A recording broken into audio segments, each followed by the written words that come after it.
علیکم، میرا نام رابعہ محمد اعظم ہے۔ میں فرسٹ ایئر کلاس کے طالب علم سانگو روڈ کی رہائشی ہوں۔ میں نے کچھ عرصہ پہلے پریس کانفرنس کی تھی کیونکہ مجھے کئی کچھ لڑکوں کی طرف سے ہراساں کیا جا رہا تھا۔ میرے بابا نے میری میٹرک کمپلیٹ کے بعد میری آن لائن اسٹڈی کے لیے ایک موبائل خریدا تھا محسن عرف ارمانی سے۔ تو موبائل میں کچھ فالٹ ہونے کی وجہ سے میرے بابا اس کے پاس آئی ڈیز بنوانے کے لیے گئے۔ میرے بابا ایجوکیٹڈ نہیں تھے، تو اس نے آئی ڈیز بنانے کے ساتھ ساتھ موبائل کا سارا ڈیٹا ہیک کیا۔ موبائل میں میموری کارڈ تھا جس میں فیملی کی تصاویر تھی، اور اس نے وہ ساری تصاویر اپنے موبائل میں ہیک کر لی۔ کچھ عرصہ گزرنے کے بعد اس نے مجھے بلیک میل کرنا اسٹارٹ کیا اور مجھے کہا کہ میرے ساتھ ناجائز تعلقات رکھو، جن سے تعلقات رکھو، اگر نہیں رکھو گی میں تمہاری تصویریں سوشل میڈیا پہ ڈال دوں گا اور تمہیں اغوا کروا دوں گا، تو میں تمہارے منہ پہ تیزاب پھینکوں گا۔ تو اس کے بعد پھر میں ہمارے یہاں پہ ایس پی تنویر صاحب تھے، میں ان کے پاس گئی، ان سے اپیل کی۔ انہوں نے مجھے کہا کہ یہ کیس سائبر کا ہے، آپ سائبر میں جائیں۔ اس کے بعد میں ان کے کہنے پہ سائبر میں گئی۔ سائبر میں 6 مہینے ہونے کو آ رہے ہیں، لیکن اس میں کوئی قانونی کارروائی نہیں کی گئی، اور جب بھی ہم سائبر سے پوچھتے ہیں تو وہ یہی کہتے ہیں کہ اس پہ تحقیقات چل رہی ہے۔ اس کے بعد پھر میں جب ایس پی صاحب کے پاس پھر دوبارہ میں گئی، انہوں نے میرے کیس کو سنا اور اس پہ فوری طور پر ایف آئی آر کروائی۔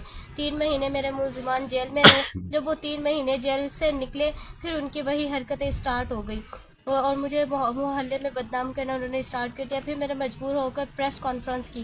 میری کانفرنس کے بعد ہمارے جو ایم پی غلام قادری چونٹی، انہوں نے مجھ سے ملاقات کی اور میرا معاملہ سنا۔ انہوں نے نہ کہ میرا معاملہ سنا بلکہ مجھے یہ احساس دلایا کہ وہ مجھے انصاف دلوائیں گے، اور ہمارے یہاں ہیومن رائٹس میڈم زیبو نساء اور ہیومن رائٹس میم شمائلہ، انہوں نے مجھے انصاف دلوانے کی پوری یقین دہانی دلوائی۔ اس کے بعد ایم پی غلام قادری چونٹی نے میری ڈائریکٹ ڈی آئی جی نواب شاہ سے ملاقات کروائی۔ ڈی آئی جی نواب شاہ نے میرا معاملہ کیس سنا۔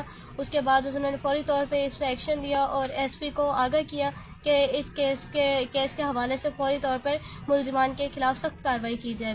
اس کے بعد میرے ملزمان کے خلاف سخت کارروائی کی گئی۔ 3 ملزمان کو گرفتار کر لیا گیا، لیکن 1.5 مہینہ ہونے کو آ رہا ہے۔ جو میرے 2 ملزمان ہیں محسن عرف ارمانی اور شعبان عرف پانا گجر، یہ میرے 2 ملزمان کو پولیس نے ابھی تک گرفتار نہیں کیا۔ یہ محلے میں اور معاشرے میں ابھی تک مجھے بدنام کر رہے ہیں، مجھے اغوا کرنے کی کوشش کر رہے ہیں۔ میں گھر سے نہیں نکل سکتی۔ یہ اگر کورٹ میں آتے ہیں تو کورٹ میں یہ کہتے ہیں کہ ہم نے پولیس اور ڈی ایس پی کو پیسہ دیا ہے، وہ صرف ہماری سنے گی، آپ کی نہیں سنے گی۔ تو ہم جب بھی ڈی ایس پی کو اطلاع کرتے ہیں کہ بھی انہیں گرفتار کرو، ڈی ایس پی انکار کر دیتا ہے کہ میں ان کو گرفتار نہیں کر سکتا۔ اگر ہم ایس ایچ او کو کہتے ہیں تو ایس ایچ او کہتی ہیں کہ میں مجبور ہوں، مجھے آرڈر نہیں ہے، میں کس طرح گرفتار کروں۔ تو پھر آپ لوگوں سے گزارش ہے کہ 72 گھنٹوں میں میرے ملزمان کو گرفتار کیا جائے۔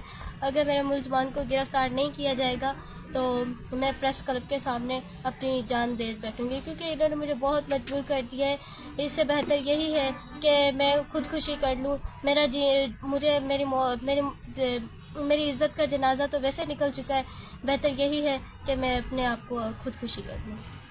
اور میری گزارش ہے ہمارے اس پریس کانفرنس کے تحفظ سے میری chief justice supreme court, chief justice Sindh high court, صدر مملکت، وزیر اعظم وفاقی، وزیر داخلہ خاتون اول آسوا بھٹو زرداری صاحبہ، میڈم فریال تالپور صاحبہ، وزیر اعلیٰ سندھ، صوبائی وزیر داخلہ ضیاء الحسن لنجھار، آئی جی سندھ پولیس، ڈی آئی جی شہید بے نظیر آباد، ایس ایس پی شہید بے نظیر آباد سے مطالبہ کرتی ہوں کہ 72 گھنٹوں کے اندر میرے 2 جو ملزمان ہیں ان کو فوری طور پر کیفے کردار میں لایا جائے۔